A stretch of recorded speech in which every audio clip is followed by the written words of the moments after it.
बिस्मिल्लाहिर्रहमानिर्रहीम अस्सलाम वालेकुम। अरशद लोधी कम दियां गल्लां नाल हाज़िर खिदमत है। की हाल जे? ठीक ठाक हो? खरीयत नाल हो?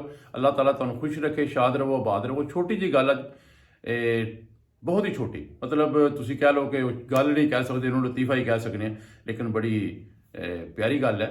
तो मैं क्या अज चलो कोई लंबी गल ना सुनाइए, तुहानू छोटी जी गल सुना लीए, क्योंकि वड्डियां गल्लां सुन सुन के तुसी शायद थक जाते हो।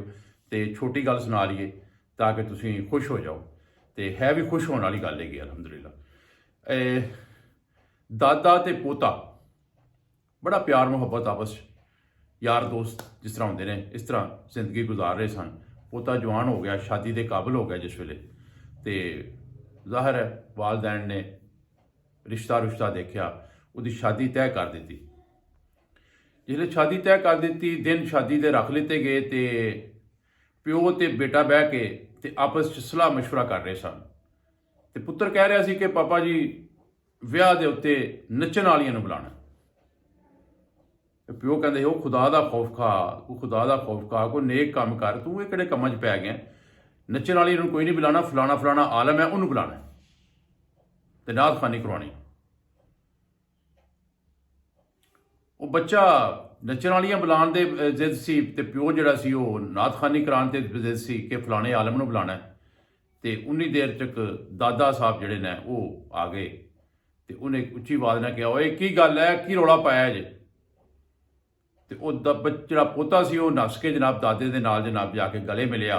उन्हें कहा, दादा जी देखो ना, अब्बा जी मेरी गल नहीं मनते पे, तो विआह मेरा है तो मेरी गल नहीं मनी जा रही। उन्हें कहा, हाँ की मसला, की गल है?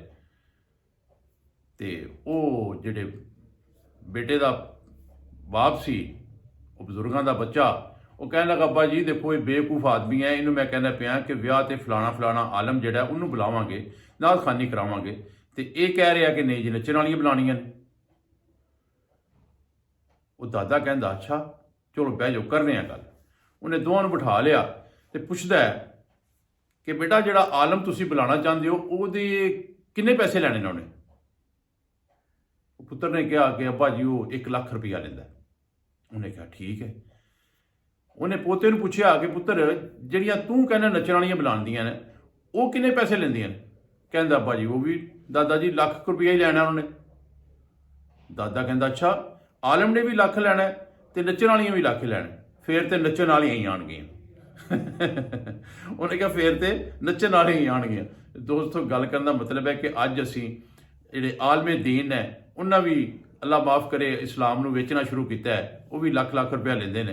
अगर वो कहते कि जी वो आलमे दीन जो उन्हें 5,000 या 10,000 च अपने किराया लैना, उन्हें तो उन्हें आना है या उन्हें फ्री आना है, तो हो सकता वो बजुर्ग फैसला कर दे कि आलमे दीन नूं बुलाओ, नात खानी कराओ, तो कोई नेक शगून हो।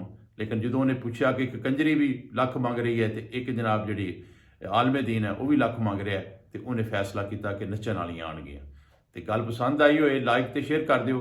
तो बशरते जिंदगी कल फिर एक नवीं गल दे नाल, नवीं बात दे नाल हाज़िर होवांगा। कल तक इजाज़त, अल्लाह हाफिज़।